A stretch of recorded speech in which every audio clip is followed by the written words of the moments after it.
Hey guys, my name is Christian and I like to draw, mostly in this academic creative style. And this video is going to be all about trying to fix your own drawings. So I've been taking some workshops at the Watts Atelier lately, and after taking a step back in with some new skills and new perspectives, I've been really analytical about what I've been doing. Improving at drawing can be somewhat like esoteric and weird and frustrating.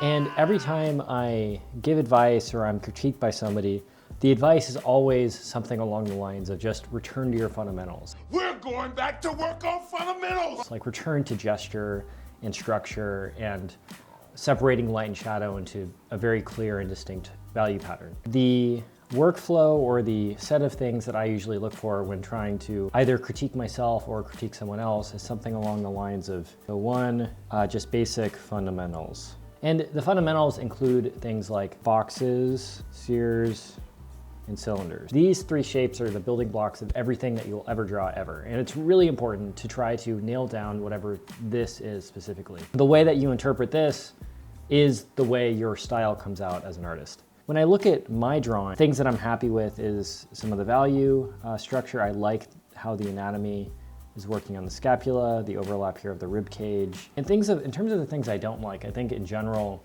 it comes down to a lot of the fundamentals of how the shapes might be connecting. I had a lot of trouble with this hip and it kind of coming over here, and where the buttocks, the butt, two cheeks are separating within the shadow. And then the knee itself, you can kind of see it's super messy here. It's just like kind of all over the place in terms of what's actually going on. And I think if I more clearly defined this shape being overlapped by this cylinder using anatomy and some value stuff, that would probably lend itself to being a more successful drawing. Overall, the things that I would critique about this, it's all generally related to that. The other things among the fundamentals of things that I try to generally look for, it's usually spheres, cylinders, and then two, value and edge. I really think the most important part of making a drawing look nice is the value and edge. You know, I think there's some amount of disjointedness or weirdness you can get away with like a drawing kind of being like weirdly proportioned or something. But you can get away with a lot of cool stuff with like really fun and interesting edges or values. For example, critiquing my own drawing, something that I was really trying to do that I think would take a lot of work would be trying to soften up this edge of the rib cage. Right now it's kind of hard, and it's kind of hard to tell how soft or how this rib cage is really, how it really would be rolling in space. And I think something that would really improve this drawing overall is like a wider range of edge transitions.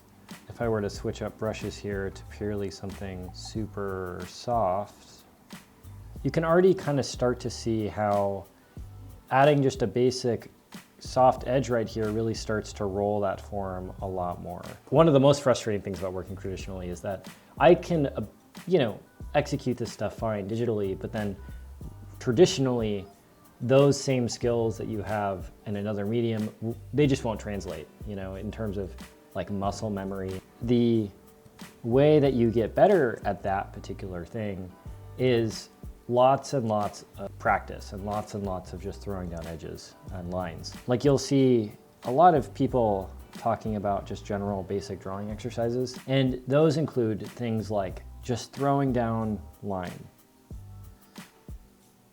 Just making lines, maybe making some basic organic shapes, kind of just letting your arm and your mind kind of just wander around and be free, and maybe do some spirals. I would say that this is, in a sense, like one of the ways your personal style comes out beyond just interpreting how shapes fit together, is your ability to throw down line.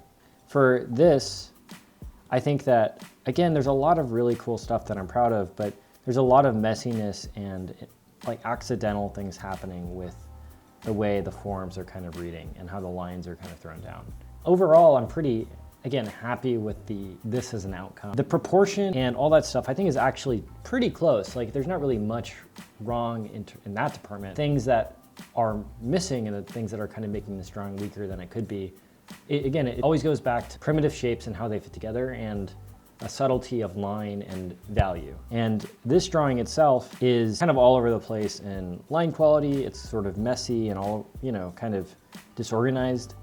And if I were to really analyze this, I would say that trying to really soften those edges would probably lead to more improvement in the future. One of the better exercises in general for their art practice is just to spend, 5 or 10 minutes a day throwing down lines and just making those basic shapes. The more automatic stuff of building forms and shapes from, purely just nothing. Like, I'm trying not to be too harsh again with this drawing. I look at it and I get really frustrated and annoyed at certain things that I did, which is across the board for everybody. Anatomical shape stuff happening here that I'm just like a little bit frustrated by, a little bit not happy with. Again, just things that just don't make sense. This arm is too low. This anatomy really doesn't make sense. The hair is kind of weird. But I think one important thing about improving your own art is looking at the successes and the good things that you did, being happy and admitting that like, oh, I did a good job here, but I can maybe improve here. I think in general, drawing is just a series of binary decisions one after another. What is this line or value relative to this line or value, or what is this shape relative to this other shape? And your art comes out from how you interpret those minute decisions over, 1,000 or 100,000 different decisions over a single piece. And these sorts of charcoal newsprint drawings are sort of like a measurement of where you're at. What could you improve on?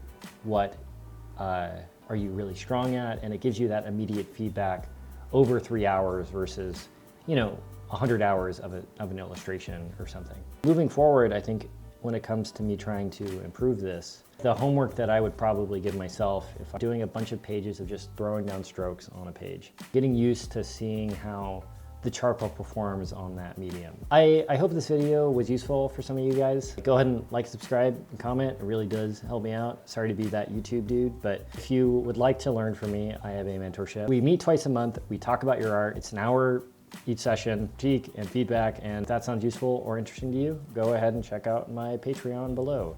Thanks, and I'll see you guys later. It's probably the best drawing I've ever done.